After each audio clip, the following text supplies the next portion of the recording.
Hey Joe, don't it make you wanna go to war once more? Hey Joe, why the devil did we go? Hello and welcome to another Drive-In Double Feature. I'm Ryan. I'm Nathan. And this is the podcast where we talk about 2 movies a week every Tuesday and Thursday. But before we get into anything, we have a Patreon over at patreon.com/drive-in-double-feature-podcast. It's just a couple of fun conversations, some games that Nathan and I have, just as extra content we give to you patrons out there for supporting us for only $5 a month. And if you choose not to, do not worry. It does not affect any regular content. But today, we're going to be talking about 1970s Joe, directed by John Avildsen. Oh my God, not John Avildsen. I know. Can you believe it? The guy that directed Rocky. And Karate Kid. And Karate Kid and Rocky 5. Yeah, and did he direct all the Karate Kids? Or just he did. Oh God. Everyone's favorite, Karate Kid 3. Yeah, man, what a franchise. It was so good they brought the villain from Karate 3 back into Cobra Kai. That's right. Yeah. Oh, that is probably the one redeeming thing of that movie is the villain. Yeah, that's true. Mm-hmm. But anyway, this movie is called Joe, and it stars Peter Boyle and also a very young Susan Sarandon. I didn't even know that till I watched this. And this is actually her film debut. Wow. And Joe,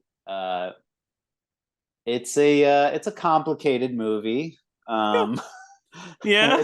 not complicated in plot, just ideals, I want to say. But yeah, it's weird because like talking about this movie, right? Like watching it, it's so of the time, like more than a lot of movies we've seen. Is it though? I think so. I think it hits like this movie was a huge hit, right? Like a big deal. So it must have been like, what do you call it? It hit like the cultural zeitgeist. Like that's like everyone saw it and they were like, "This is it. This is the movie I want to see." Well, we'll get into it. But before we get into too deep, I do want to kind of say like the background for this movie a little bit. So this is a canon movie, and this is before the Menachem Golan and his brother took over, or his cousin, excuse me, and they took over and they made all those really fun canon movies that we talked about before. This is like one of the old relics of the canon before they took over, and this was Canon Film Studios' like first major hit. It was a very small budget movie, and for the time, made a lot of money. Yeah. Now, like I said, John Avildsen directed this movie, but this is not the movie that he intended to make. Okay. Originally, so the final film that he turned in was a 2.5-hour version. Oh my God. of this movie, but the whole thing is that the whole movie was supposed to be like this major family drama between the mother and father and the daughter, like this 3-person family. It's supposed to be this major drama where they like start losing favor with each other and they just start growing apart. The movie was originally called The Gap. Oh, wow. And it wasn't even called Joe. In fact, Joe wasn't even a main character. He was just kind of like a fun little supporting character in the later half of the movie. This is all making so much sense right now. Keep going. Because so the movie picks up. It starts with Susan Sarandon and her living in with her drug dealer boyfriend. And that, at that point, Nathan, that was an hour into the original movie. No way. That's insane.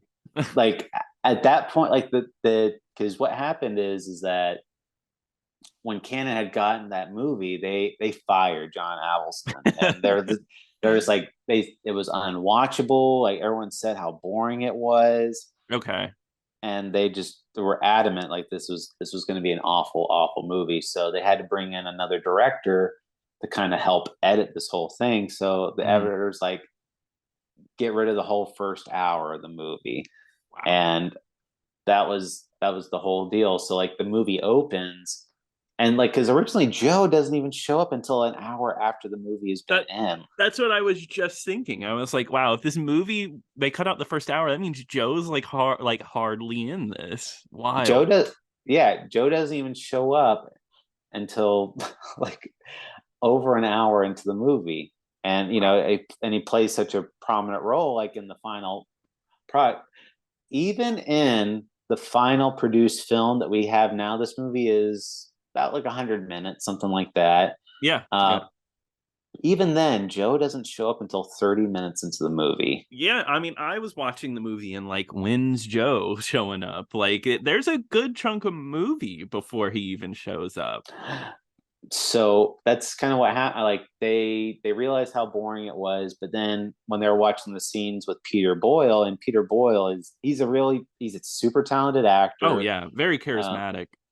Can do drama and comedy. Like probably more so known for his comedy than his drama, but definitely can act. So once they saw him in the movie, they're like, perfect. Like let's put this guy as the main star of the movie. Let's just call this movie Joe. Like let's not even take out the family drama about it. So there definitely is some remnants of the movie in there that was in there before, but it very much becomes like the relationship between the father, Susan Sarandon's father, and Joe. That's pretty much the main bulk of this movie. Yeah, that becomes the main focus of the movie. That all makes sense to me because it feels like there was some development missing with the family characters. It definitely, like, at least I felt like there was.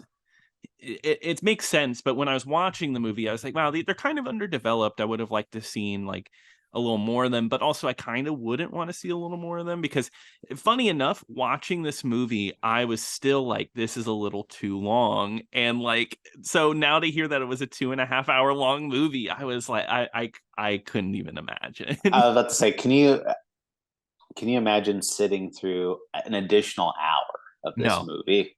We probably wouldn't have picked it for the show. Probably not. We've very rarely have gone over the 2 hour mark, but yeah. But I will say, so it's a completely different movie from what they turned in, and it's it like Joe, even still he's still not even really the main character of the movie. It's really the father that's the main character of this movie. No, that's exactly how I felt. I was like, they went in, named the movie Joe because he's definitely the most charismatic character of everybody, but he's still like he's the dad's in more scenes than he is, like, in total. And the posters and everything make it seem like Joe, the star of this movie. You're gonna see this for Joe, even though Joe is not who you're rooting for. I'll tell you that much. No, but that turned out to be a whole different thing. But it's but the movie starts. So Susan Sarandon's living with her drug dealer boyfriend, and he starts selling to like the like teens around the city. He's a real scummy guy. Clearly has like a really bad relationship with Susan Sarandon and like treats her like crap. And then he even like forces her to do drugs, and then she starts ODing.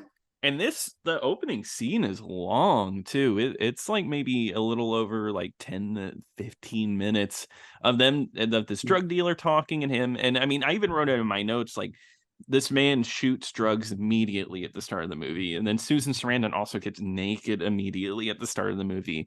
Two things that you don't really see a lot just happen at the beginning, which makes sense that this was a scene in the middle of the movie. Yeah, not many movies start with hardcore drug use and nudity, but no, like within the opening credits. But but he forces her to take drugs. He's that bad. Yeah.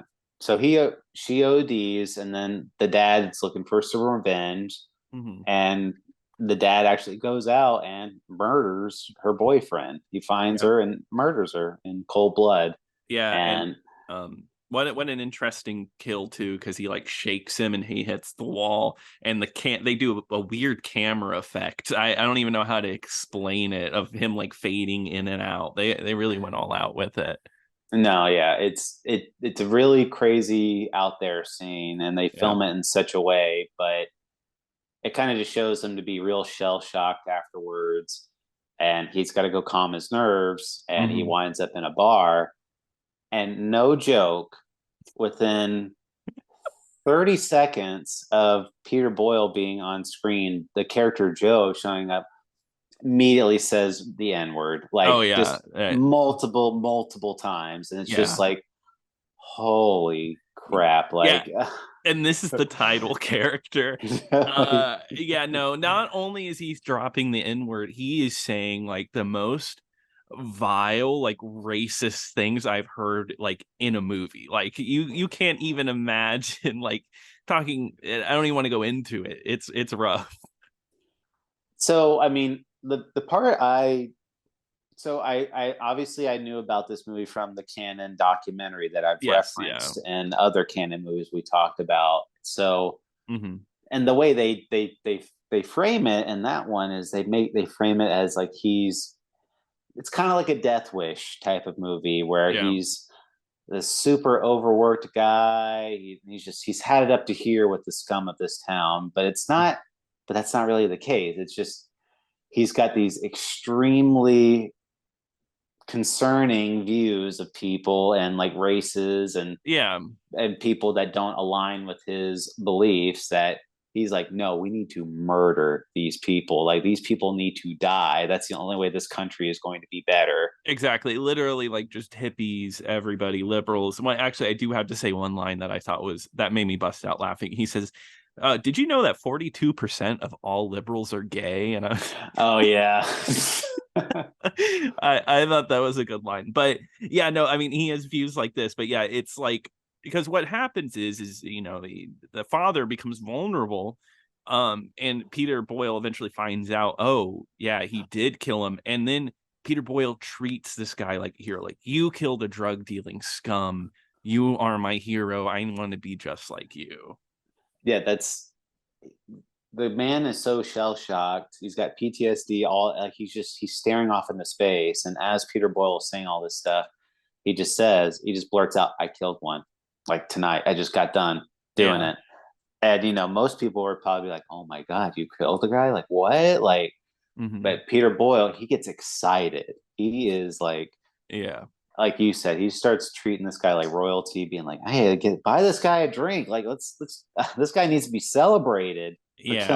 killing a drug dealer in this town." And it is it then it just kind of turns into this weird buddy movie, like between the Yeah. two characters, where Joe wants to he really wants to be this guy's best friend. He's like, Yes. yeah, let's hang out. Like, let's go do some stuff. Like, you want to go?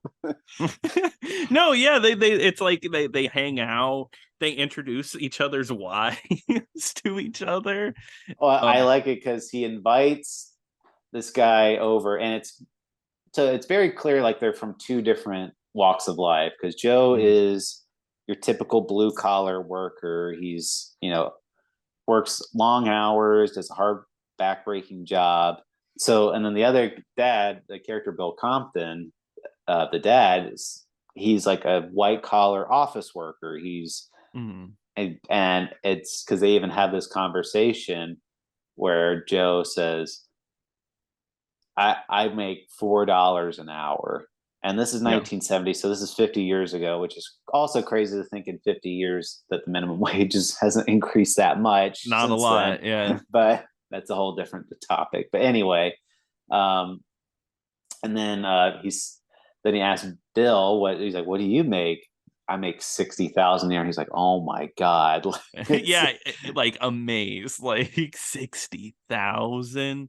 Uh yeah, I mean, he just which is weird because I almost feel like this guy Joe would hate him because of that, but no, he loves him for that. So it's kind of like they both kind of yearn for like that, their lifestyles almost, I feel where Yeah. like Joe kind of has like this very low pressure type of job where he can do and say what he wants, and he doesn't. Joe's kind of one of those guys that does not put up with other people's crap, and he's Yeah. like very much just like tells it like it is, or he has he has zero filter. And then but then Bill, he can pretty much, he goes to all these really fancy parties, he gets all this things, like he takes Joe to like an office party or what, or like it's at a like, and he pretends Joe works there. He's like, oh, this guy's going to be your new boss. And Joe's like, yeah, there's going to be some changes around here. Yeah, and they have like a goof. It's so funny how close they get, because they later in the movie, which we'll get into, they end up doing some other stuff together. But I do have to talk about the dinner scene. It made me so it was such an uncomfortable scene between whenever, because it's like, oh, our wives need to meet each other, let's go and eat dinner together. And we learn about Joe is very awful to his wife and women in general. And he will yell at his wife at the drop of that, and even yells at Bill's wife as well for just, I forget what she says, but it's like something just so like easygoing, and like just Joe. It's so weird to me. Is Joe perceived at the time, was he perceived as like a good character? Like, oh yeah, this guy is like the regular dude. This is what the regular man is like. Well, I'm going to save that part for at the very end. Okay. Because there was a public perception for this movie, but I will give you a piece. Yes, he was very much a beloved character. So, I can't even imagine.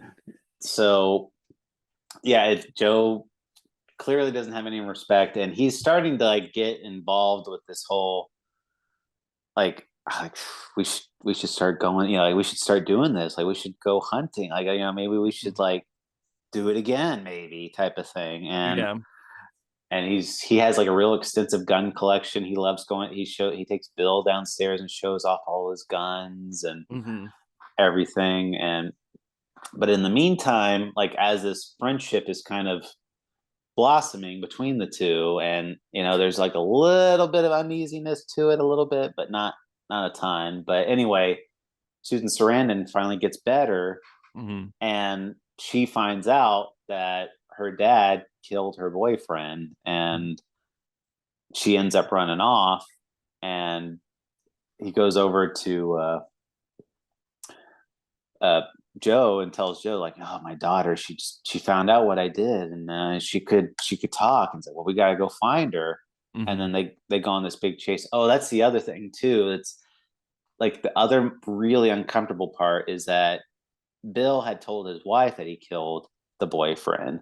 Yeah. But then like Joe found out that Bill's wife knew, and then that was like a whole like, that was a super uncomfortable too. Yeah, he calls her down, like, because they're in the basement and she's upstairs, and they're like, hey, come down here, I have something to say to you, yelling to her. And and he's holding a gun telling her that she's safe. He's like, yeah, like, don't worry, like, we'll keep him real safe, like this is nothing. Yeah.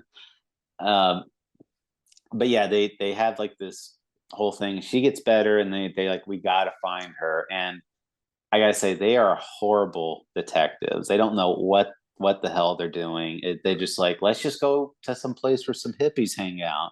Yeah.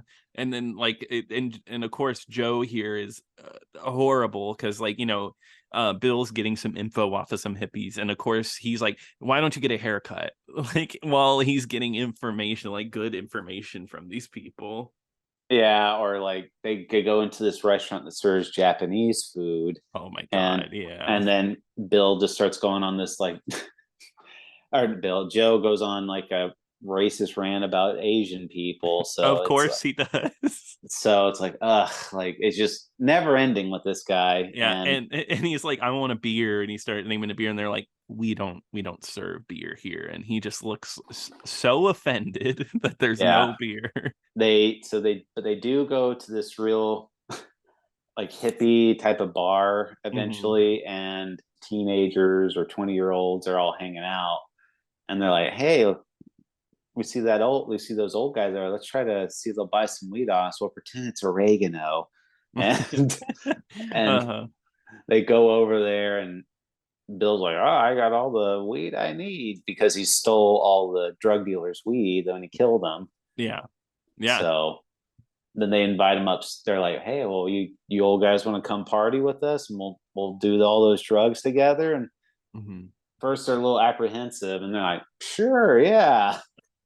And then come to find out, one of the worst scenes coming up. Oh God, yeah. Well, it has at least one funny line where it's funny, yeah. where Joe is like, Joe's like, oh, where are we at an orgy? Is this an orgy? I've never been to an orgy. Keep saying orgy. So that's silly, but otherwise it becomes like we had to see Joe have sex. I was like, I was not multiple ready times. Yes. Oh my God.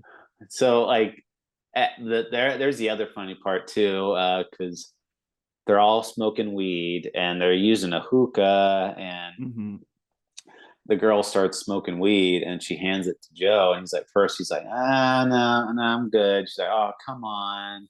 And then she said, you just take it in your mouth and you hold it in until you can't hold it anymore. And he's like, yeah, I've seen this enough on TV. Don't tell me. Like, he gets offended, like telling her how to do drugs. And then like he calls Bill like chicken. He's like, oh, you gotta smoke this. What are you, chicken? Two characters I never thought would break down enough to smoke weed, but they do it. And not only that, but they both cheat on their wives. And yes, they do. Have sex with women that are way out of their age range. And and they tell Joe just goes to town, finishes in 10 seconds. They complain, and Joe's like, I don't care. That's all I care about. Yeah, get it done. He sleeps with multiple women too, and but eventually the other guys in the group are like, all right, we're gonna steal all their money, we're gonna steal their wallets, and we're gonna steal all the drugs that they have. And once they get away, they find out all their money's been stolen. Joe starts like violently beating this one girl, and it's like, where is he type of thing. And they are so lucky that this one, well, or unlucky depending on the ending, I guess, but they they do find out that they take him to this hippie commune that's out there, and just as soon as they get there, Joe just starts violently murdering all these different hippies. Yeah, the movie takes a total left turn. Well, it was weird knowing from what I knew about this movie beforehand. I know that from what I heard, it was extremely violent, but there was only the murder at the beginning. But then the ending, I was like, okay, it ends on a very violent note. But yeah, he takes his chance. He's like, okay, well, I'm going to be just like you, Bill. I'm going to kill all these people. And he kills all of these young people. And at this point, Bill is starting to be horrified with this. Yeah. And Bill's watching Joe just going to town, killing all these hippies. And he's just like, oh my God, like what's going on? Like, why, how did I get to this point type of thing? And, and then he eventually points his gun at Joe, and Joe's like, what are you going to do, Bill? You're in too deep now. Like this, there's no going back at this point. Like, yeah, pretty much. So another group shows up. Bill shoots two of them. One girl starts running away. Big twist ending right there. Turns out it was his daughter. He shoots his daughter accidentally.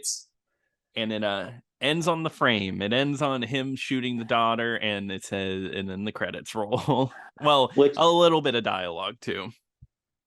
Yeah, and I'll say normally it's like it's weird when movies just end like that, but that one it was just I think it worked. That time I thought it Yeah, worked. yeah, it's very dark. It's very dark. I don't see a modern movie doing anything like that. It would have like 10 minutes of the dad crying or whatever, but this is like very like punchy. Like it ends with like a big dramatic punch.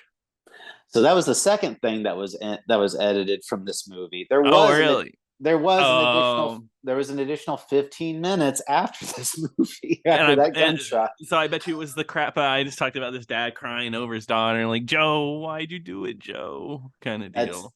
so that's like one of the things the producer says, like they cut out a lot of the stuff of her and the family together, and then they cut out like the last 15 minutes of the movie where they're just talking about the events afterwards. Gotcha. So that was the thing. And like I said, I mean, by today's standards, it's horrific seeing stuff like this. I Oh would yeah. say. I mean, it's Yeah. it's one thing. It's not like Death Wish or something like that where it's like they're murdering these total villains or like these Yeah, he's rapist murderers types. These are clearly like kids that are troublemakers, but they're not. yeah, they just from the perception I got of like the movie, they just kind of smoked weed and like sure they stole from them, but it's they're not horrible rapist like people. Like they're just young people, and like it definitely is very dark to see a movie from 50 years ago have a character that is just a complete racist, horrible person being like, I'm just gonna go out and shoot some young people. It's very dark by today's standards. And I mean it's dark then, but it's crazy that it's darker now. Right. And so public perception at the time, this movie was a hit. Mm-hmm. People loved the character Joe. Yeah, It's like totally identified with him. They're like, yes, finally, like somebody is speaking my language, or yeah. finally like so the story at the time, or at least the lore, is that Peter Boyle went to a test screening or like went to a showing of this movie. Mm-hmm. And he said at the end of the movie, like audiences were cheering for what Joe did and everything. Mm-hmm. And then apparently Peter Boyle was mortified. He was just Yeah. like, oh my God. Like, cause it's very much like Joe is supposed to be a villain. Like Yeah. that like the John Avildsen version. Like it's very clear Joe is supposed to be the bad guy of the movie. Yeah, Joe is not a good person. He's like the deep going off the deep end. God. And I mean I heard that Peter Boyle like swore off like violent movies. He was actually offered Popeye Doyle in French Connection, and he turned that down for that reason. Yeah, and that's kind of like he swore off a lot of these really violent film roles. He said I didn't want to be a part of any of that stuff, but which I thought was a little odd because he is in Taxi Driver, but Yeah, he's in Taxi Driver. He's in another movie called Joe, I believe. I think there's another Joe movie completely unrelated that's also like a mafia movie. I don't know. so I don't know, but I mean he wasn't the violent character in Taxi Driver, but No. still, and he did like Young Frankenstein, all these other comedies, and that's Mm-hmm. why he became a lot more known for his comedic roles, like in later years. But Yeah.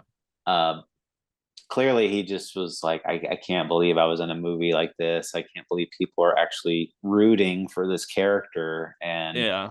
that's that's kind of like what that's a lot of audiences identify with that sort of thing, and because there was this counterculture movement, and there was this group of people that was set in their old ways. It's just like, Yeah. like these hippies, drugs. Like I wish they would all just go away.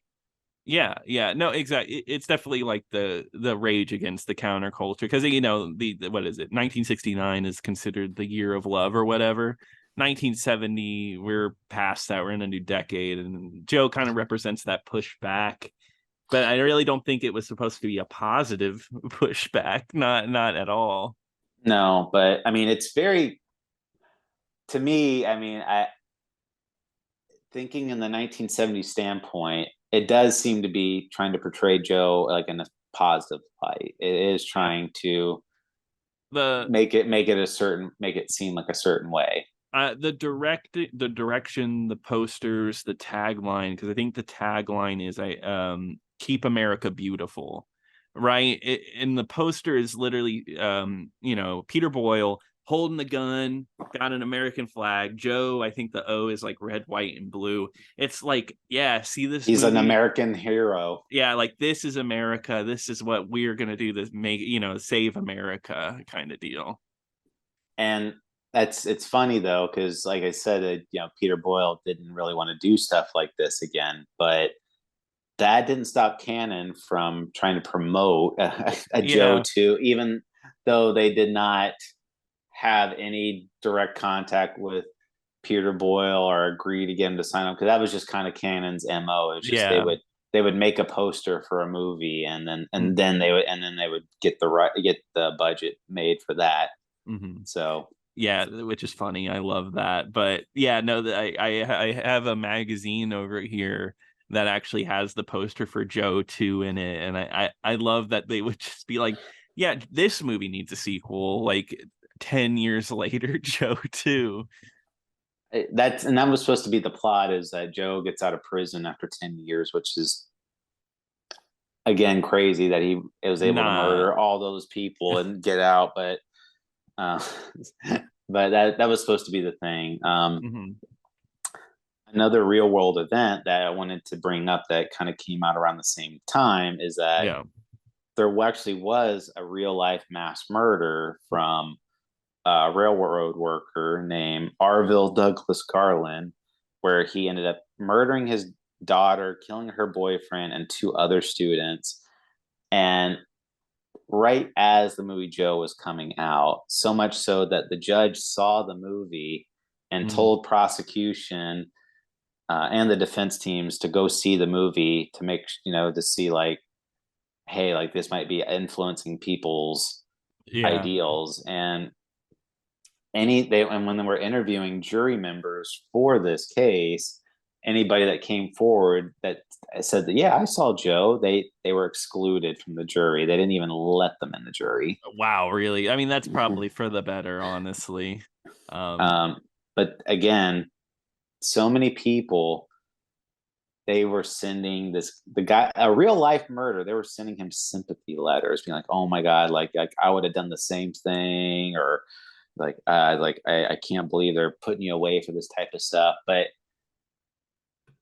so I don't want to get political on this podcast, so that's not what I'm going for. But I will say there are some real life examples of this type of stuff happening today. Yeah, no, exactly. I mean, it's something that's been going on. It's crazy because I guess I don't want to go too deep into it, but it's scary. I'll say that it's scary. All I will say is that it's crazy to think that a movie that was 50 years ago, it's like it's still very much relevant in this culture, this climate that we're still dealing with right now. Yeah, for sure. It's a very hard movie to watch by today's standards. A lot of stuff in this stuff ages very, very poorly and does not look favorable. I mean, it's still entertaining though. I can't deny that. I mean, it's very hard to watch, but I mean, just seeing Peter Boyle is such a presence in this movie. It's hard not to give him some praise. Yeah, it's a weird movie, right? We watch these old movies all the time on this podcast, and I think part of the interest for me, at least, is to go look back at a period of time and look at something. And Joe is kind of a relic, but it's really interesting because of how much it influenced, how popular it was. And I think it's just an interesting movie on its own to really point out a specific place in time. And like you said, Peter Boyle is very charismatic in this movie. There's a reason he was kind of picked out of the bunch to be like the person on the posters and everything. So yeah, you know what? Check it out, but with a grain of salt. Take everything we said in account, and that it's an older movie, a bit dated, but it is definitely an interesting relic of its time, in my opinion. Oh, one other thing I did not mention, which I wanted to mention, is that the screenwriter for this movie was actually Norman Wexler. Yes, and And if that doesn't sound familiar to you, he also wrote the screenplays to Serpico, Mandingo, and Saturday Night Fever. Saturday Night Fever. Wow. Yeah, Yeah. my favorite soundtrack. Yeah, and Staying Alive. That's right. Yeah. But so that's there definitely was talent involved in this movie, and that I am going to give it a very light recommend with a disclaimer as well, being like, if any of this stuff, that's, you don't want to deal with a lot of harsh language or deal with a lot of problematic viewpoints by today's standards, maybe skip that one. But if you're just looking for something where, you're looking for great performances, from Peter Boyle, and looking at something that's kind of like an oddity or whatever you want to call it, yeah, then you can check it out for sure. But I think that's gonna do it for me. Is there anything else you wanted to add? Nope, I think that wraps it up for Joe. All right, well, Nathan, I think I'm looking at my calendar here, and I think it's about that time. So why don't you go ahead and let everyone know what we're gonna be talking about? All right, it's that time again. It's time for a Bondzilla week, and on Tuesday we are going to be talking about The Man with the Golden Gun. Man with the Golden Gun is streaming on HBO Max. Terrific! Can't wait. I'm gonna go unlock the Golden Gun right now and GoldenEye. Yeah. But anyway, thank you so much for joining us today. If you'd like to give us any thoughts and opinions, don't forget to email us over at driveindoublefeaturepodcast@gmail.com. Don't forget to follow us on Twitter at DIDFpod. And once again, don't forget to check out the Patreon at patreon.com/driveindoublefeature. But until next time. Until next time. When you got a wife and some children, how in the hell can you save a goddamn dime? Hey, Joe, don't it make you want to go to